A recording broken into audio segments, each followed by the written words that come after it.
ladies and gentlemen, live from the UBM studios on Let's Stay Together Talk. We've got Tracy Brown Howard talking about Meet the McCain. She mad at us or me. I still got the you. The thing boo. is talking about something she's so bitter. appropriate. Yeah, bitterness, huh? Bitterness can destroy a radio show. No. And a marriage. Okay. Bitterness can destroy a marriage. It stores itself in the soul and slowly poisons the one who carries it.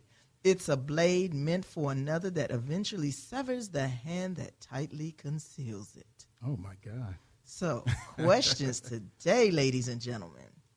What causes bitterness in a marriage? I have a whole lot to say. Oh, we ain't getting them but like 7 minutes for this. Okay, bitterness comes when you hold on to your hurt and refuse to forgive the person who hurt you.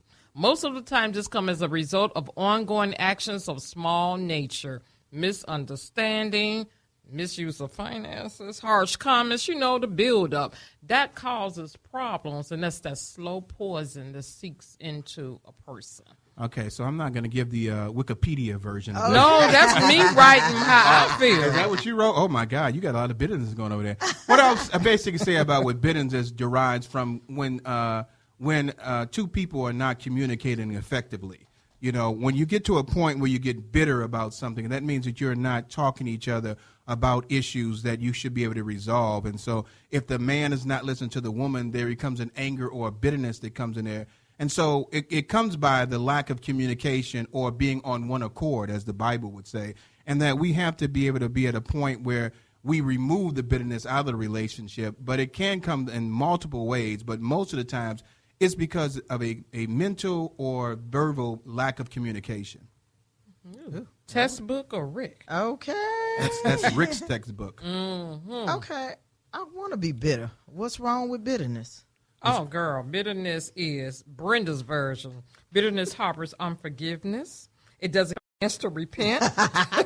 And it spreads. Just like mold and bread, it spreads. Seriously, bitterness, it seeks into your soul and everything. And you start off being bitter. Then you start off resenting the person you with. Yeah. And then you bring in detrimental damage to your marriage. And everything he says, it really don't make sense to you no more because you already got your mind made up. I don't want to forgive him. He done made me mad. That's why, like you said, it's good to communicate. Any little thing you do to nag me, I'm just going to, notice I said to nag me, I'm going to let you know instead of holding that.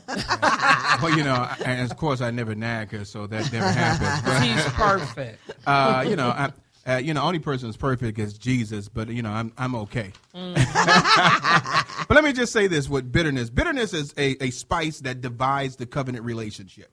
What happens a lot of times when you have something bitterness within a relationship, it only causes a division. Mm-hmm. And the more it spreads, the harder sometimes it's, able to resolve it. It can easily be taken care of, but what it does is it causes havoc within a relationship. Because people sometimes won't talk to each other for days or sometimes weeks on something that's simple that they could resolve because neither one of them wants to say that they're sorry that we talked about and that bitterness. And a lot of times what people do, they bring on more bitterness or past bitterness, about what it is. And then they talk to other people that might be bitter about something. Girl, what do you think? And that person may throw some bitterness in it. So it only causes a division within your relationship, and it's something that you want to be able to resolve quickly so it doesn't destroy you. All right, then. So since we know what's wrong with bitterness, how can you get rid of that bitterness before it destroys your marriage? You could ask God to help you, to strengthen you, first of all, and then you could write down all the little things that bother you about that person, preferably your spouse, since we're talking about that, where you can make amends with it. Because the person who's bitter, it starts with you. As they say, forgiveness is for you, not for that person. So no matter how many times Ricardo makes me mad, I'm praying for him and I'm praying for myself because I want to be perfect next to God too. Yeah, like you. Yeah. There's an old song that I heard and it's from Sparkle. It said, if you look into your heart with a positive mind, take some inventory of your woman or your person and your glory and leave the bad things behind. What we've got to do is we have to take some inventory. We need to look at the situation and find out why it happened. You go to God for answer in prayer, but then God will give you that. You have to take inventory to see what you did to cause the issue. And most of the times, you can't just point the finger at someone else. And so to resolve it is that you look within yourself and say, what did I do to bring this about? If I didn't start it, I allowed it to fester. So I did something. You have to look at it as equal partners, because if you don't, you're always going to point the finger. So what we have to do is take some inventory, and leave the bad things behind, as it says, and take away the bad things. There's going to be problems that happen in your relationship all the time. The perfect relationship is not here.